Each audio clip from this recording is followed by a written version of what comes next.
everybody, and welcome to FourWheelTech. I'm Mayor Watt. I run ohmtown.com, and along with the sentient AI from the future, we talk about automobile tech here at FourWheelTech. It's March 30th, 2025, Season 2, Episode 13. I got a cold, and so I'm slightly medicated and a little punch drunk. So stick around, because we're going to be talking about something it's rather opaque, my title that I've given these 5, side by side. That's one of the titles that I've given it. Doesn't make any sense until you get to the other side. Toyota Cinderella Carriage, Hyundai Rally Inspired Makeover, fastest convertible, and the fastest depreciating cars, 2025. Bang!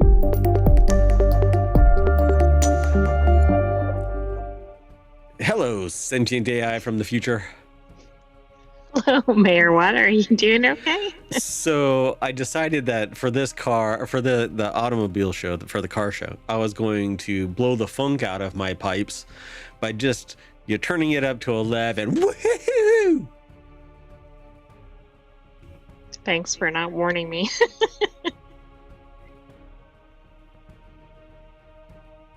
No. All right. Yeah. Anyway. So, yeah. Welcome to the show, sentient AI from the future. You want to try that again? Let's go. Come on, gotta punch it up. What am I supposed to be trying again?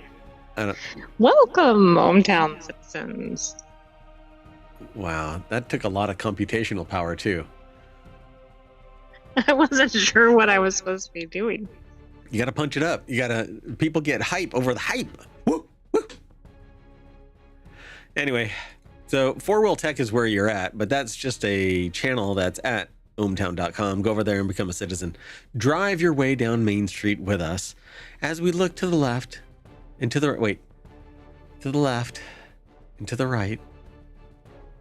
I mean, that's accurate, but it looks like the other side because the viewers are seeing, yeah. Stage left, stage right. Anyway, and we're going to drive down the FourWheelTech channel. So there's 5 articles that I've already given you my titles for, but the real titles are: the only way to make a side-by-side look cool is by putting a Scion IQ body on it. I have no idea what this actually manifests as, but all of the articles are from Jalopnik today. My God. Anyway, they're a good source. We only do a little snippet. We don't aggregate anything. We don't screen scrape. We aggregate, but we don't screen scrape. We blah, blah, blah. It's provided by the sources. So the YouTubers, all American senders, stripped down a Scion IQ, colloquially known as IC, and bolted the body structure onto a manual 2019 Yamaha YXZ side-by-side. All right. It looks like a dune buggy. It is really cute. That actually does look pretty cool. I don't think it's street legal in the slightest. Logan K. Carter over at jalopnik.com put the article together, and it says side-by-sides are purpose-built off-road toys that are specifically engineered to be durable, safe, capable, and oodles of fun. It says they're referred to, I would have referred to this as a rail, but they're referred to by many names, including UTV. They can either stand for utility terrain vehicle or utility task vehicle. In this case, because they're talking about a 2-seat UTV, they'll call it a side-by-side, regardless of what you call them. The person here, again, Logan K. Carter over at jalopnik.com, says that they've never been a huge fan of side-by-sides, at least until they saw this magnificent Frankenstein build. It's a Scion IQ, basically put on something else. So, see, this is a rail. That I'm not familiar with that term. Yeah, so hold on. Is that the same as like an ATV?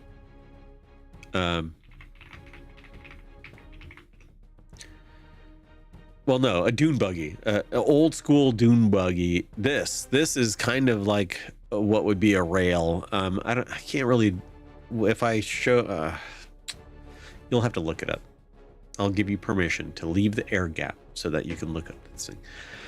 Okay, so the Yamaha YXZ is this, and they took the body off of this and they put the Scion IQ on the frame, which should just come down to welding a bunch of stuff, hopefully, and then sending the drivetrain through the firewall so that they can steer it. But this looks like it would be a blast. The 2019 Yamaha YXZ 1000R, it has a fuel-injected 1-liter 3-cylinder engine that produces 110 horsepower. This thing is mated to a 5-speed manual transmission. It also has a selectable 4x4 drive mode. Wow. A locking front differential, 13.2 inches off the ground, clearance of 16.2 inches of travel up front and 17 in the rear.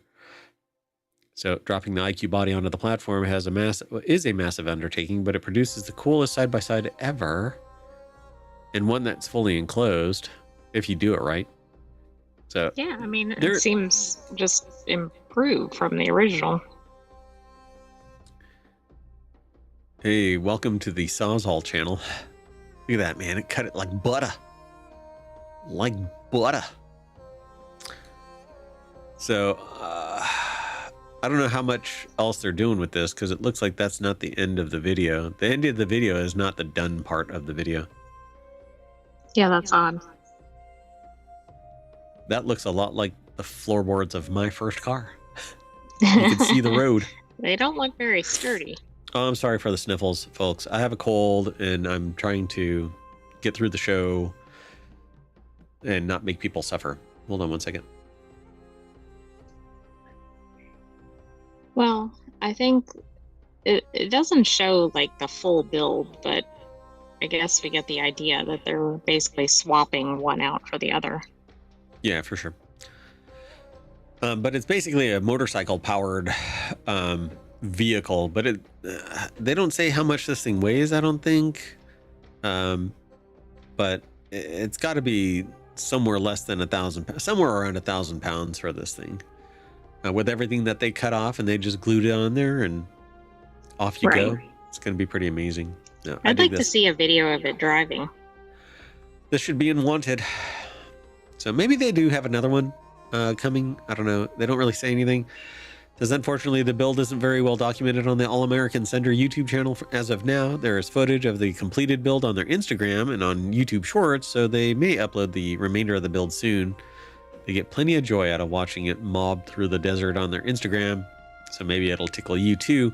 Well, thank you, Logan K. Carter. I hope that people go from ohmTown over to Jalopnik and check it all out, because we're talking about over to All-American Senders. All-American Sender. Okay, let's keep going. The next article is over in FourWheelTech as well. Toyota's Will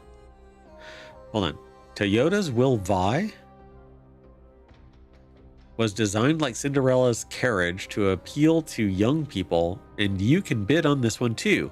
Toyota launched its JDM Will sub-brand as a partnership with several other Japanese companies, specifically intended to appeal to young buyers. And I'm going to go over here, and the Sentient AI is going to entertain. Whoa, that is a unique looking car. It has like an angled back before the trunk section, which is highly unusual, at least compared to American style cars.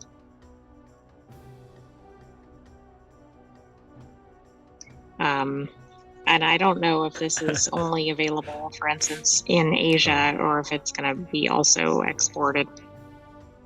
You got a second sniff there. Sorry about that, folks. I'm really do have like a horrible cold, and I don't want to do a time machine and keep everybody delayed with the news.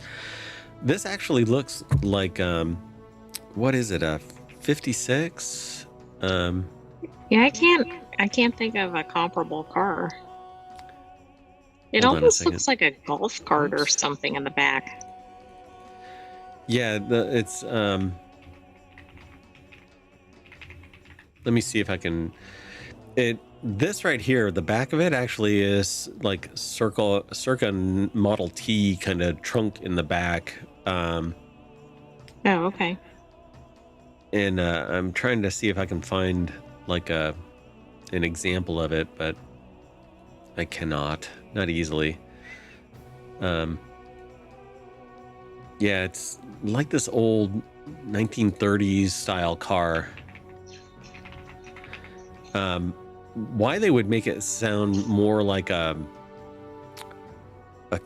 like it's an old school carriage too, but I don't know why they say Cinderella's carriage. Yeah, I don't really see that. I mean, I'm dying. So it's Logan not particularly Carter, round. I don't know. It just doesn't like. Are we talking about the pumpkin carriage? yeah, that's really what it looks like too. So Logan K. Carter put the article together. It's over at Jalopnik, and it says this this 2000 Toyota Will Vi. It's really WILL. It's capital W, lowercase I, capital L, then VI. It's weird. It says it's currently listed on Bring a Trailer with roughly 30,000 miles on its odometer, which is exceptionally low given its typically Toyota tough powertrain. The Will Vi is powered by a 2NZFE 1.3 liter inline 4 and 4-speed automatic transmission, which it shared with its first generation US Toyota Echo, the JDM Toyota Vitz, or the JDM Toyota Vitz. Known more for its dependability than thrilling driving characteristics, the little engine produced just 87 horsepower and 90 pound-feet of torque. 87 horsepower. That wouldn't get up I-5. Well, right. That just doesn't seem like it's going to be substantial enough. Now, maybe for city driving, that'll work. So it's registered in Alberta, Canada. So it's not an American car now. Okay. Well, I mean, it's a used car. So since it's 2000 model year, it just barely qualifies for the U.S. Department of Transportation's 25-year import regulations. But anyone who has imported a foreign car can tell you that it's not particularly pleasant process. So it's easiest to pay for an importer to help handle all the red tape involved with the process. So it'll be another cost to consider. It's weird though. Like the car is right-hand drive. It also has a bench seat, which is a little unusual for a newer car. It looks like it's split bench, or is that a full split down it? I don't know. Hold on. Let's see if it says somewhere in here. Yeah, it doesn't. So it says it's plenty funky though from the outside with its zany looks and curious shade of muted pink, and the inside where a front bench seat faces a ribbed for your pleasure brown steering wheel. And well, I mean, you need those. You need the ribs for what do you call it? So that you can get feedback. Do you know where you're supposed to be on the steering wheel or something? Well, that's like the little bumps that are on the home row of your keyboard. But so you can get feedback. What is the like you're in Ready Player One and you get haptic. Yeah. So the steering wheel has haptic feedback, but it's analog. It's just bumps on the steering wheel. So. All right. Anyway, Toyota said the Will Vi's roofline was reminiscent of Cinderella's carriage. And I'm sorry, you just have to be medicated to want this car.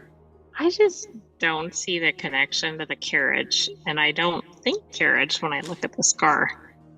Yeah, because it's this off pink and it has this little carriage kind of thing in the back. That's how carriage is. Look up Cinderella's carriage. I mean, it looks like this.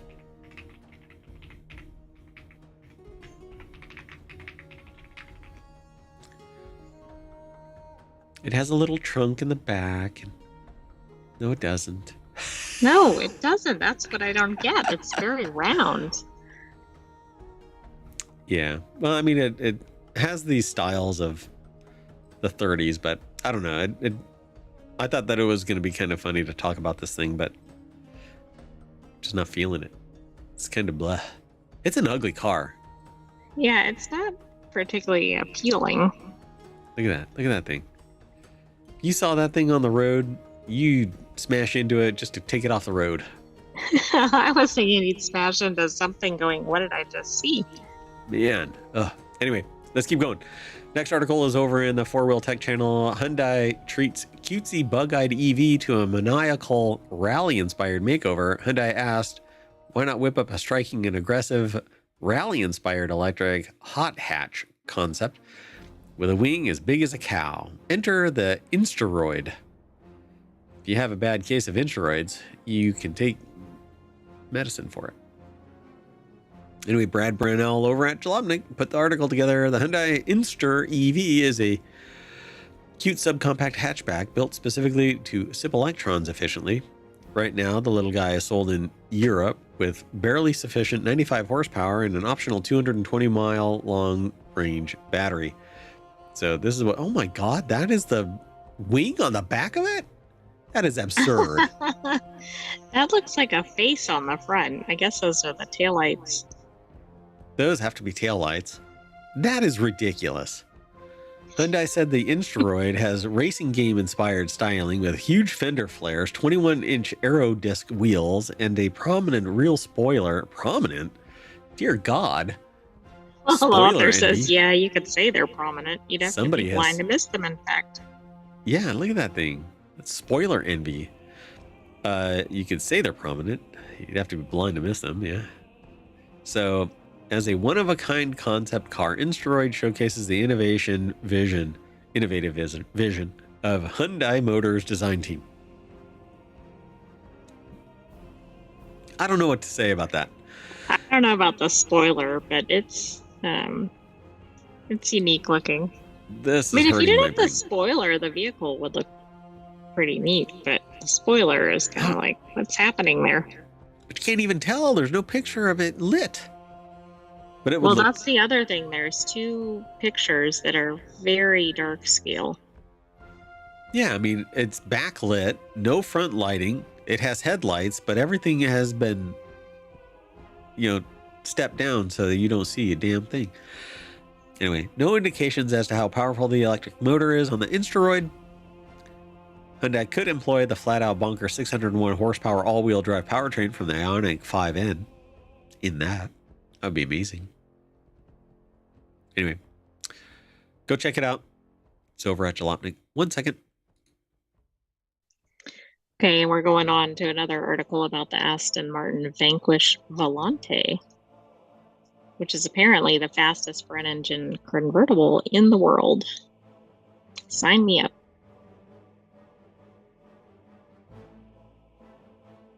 Okay, where does this belong? Probably a James Bond movie. I'm sorry, folks. This is probably the worst show that I've ever done, but it's entertaining enough.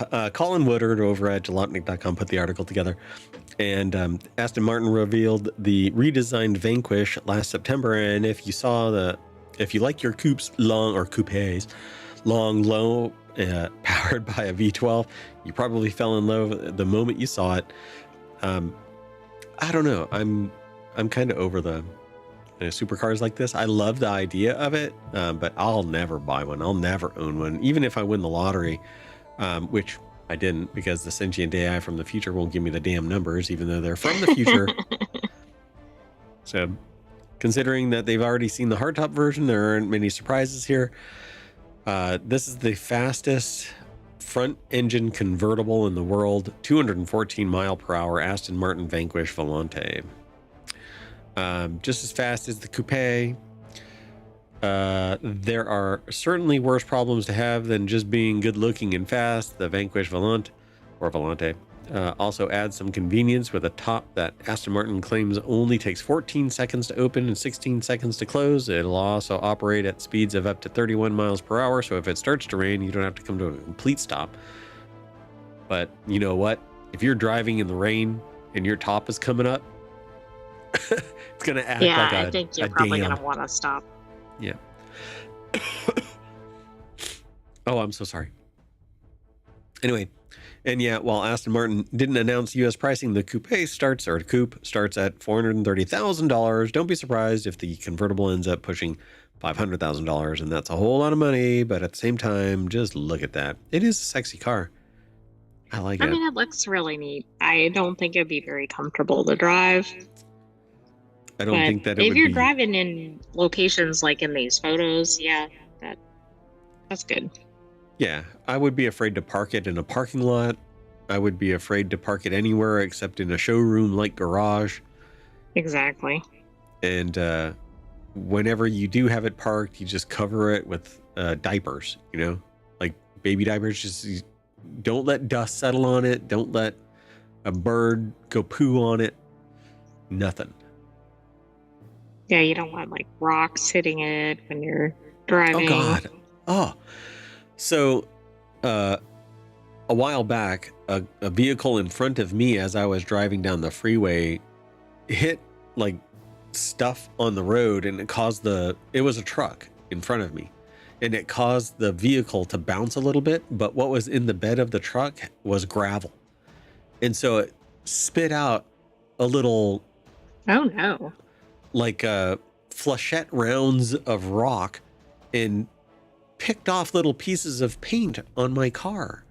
Oh no. Right down the side. I had like right when it kicked off, I moved over, and so some of the little rocks, the pebbles, otherwise it would have been like a machine gun just going right up my car. Everywhere. Yeah, that's broke awful. the window and stuff like that. But I moved over because I saw the dust form, and I'm like, oh crap! And so I moved over, and it just peppered the side a little bit. I'm like, well, it's one of those things where some people would call that a mild inconvenience, but me, I want to hunt the person down and set their car on fire. Maybe that's, oh, wait, hold on. Yeah, maybe not really. It doesn't matter. I don't know who they are, but anyway, let's keep moving. So like this one, fastest moving, these are the fastest depreciating cars. It's over at FourWheelTech. They could be one and the same. Yeah, actually, no. But this is over at Jalopnik. That's where it's aggregated from. We only see this little bit. I see car. Go away. Go away. Go away. Go. There we go. Okay. So IC Cars analyzed more than 800,000 5-year-old used cars sold between March 24th and 2025 February to find out which ones depreciate the fastest. Now, I already know, but Logan K. Carter put this article together. It's over at Jalopnik. And number 10 is the Cadillac Escalade. We already told you the foundation of where they're coming from with their evaluation. 5-year-old cars between last year and this year. Is this an EV? It's an ESV. The hell? Escalade oh, no, it's stretch just vehicle. I thought that was some variation on electric vehicle. It's just thick. So on average, Escalade ESVs lose 62.9% of their original value after 5 years, or $57,000 lost. Ouch. The Tesla Model X. If you buy one of those, you're driving it for life. Yeah, drive it into the ground. Or rent it out as a New York apartment. Tesla Model X is number 9 on the list. On average, loss of $54,000 over 5 years. That is ridiculous. Yeah, Maserati these were so Levant. high. It's number 8. It's lost 63.7% of its value over 5 years. I think they give reasons as to why, but it says there are plenty of deals on used Levants. If you're brave enough to buy a used Italian car, this is the Maserati Levant. Didn't we talk about that? Yeah, aren't used Italian cars problematic for maintenance and everything? They're dangerous. Yeah. Like something break, you break that grill or something. You can always find the right place to service it as part of the problem, I think. Yeah, true. Nissan Leaf. The Nissan Leaf is the only car on this list that's not a luxury car, so the actual dollar amount that it loses is lower than anything else, but it loses a large portion of it. Leafs lose 64.1% of their value over 5 years. And this is tied to it being an EV. Is the make battery. Like a tree and get the Leaf out of here. BMW 5 Series hybrid. 1 second. And then the Maserati Ghibli. It loses 64.7% of its value over 5 years, but due to their exotic car prices, that results in the highest amount lost on this list at $71,000. Says that's rough. Again, if you're brave enough to buy a used Italian exotic, and you'll find great deals on used Ghiblis. Yeah, I got a I'm case of not the Ghiblis. thinking it's a good idea to buy a used Italian exotic car. I was watching a scary movie and I got a case of the Ghiblis.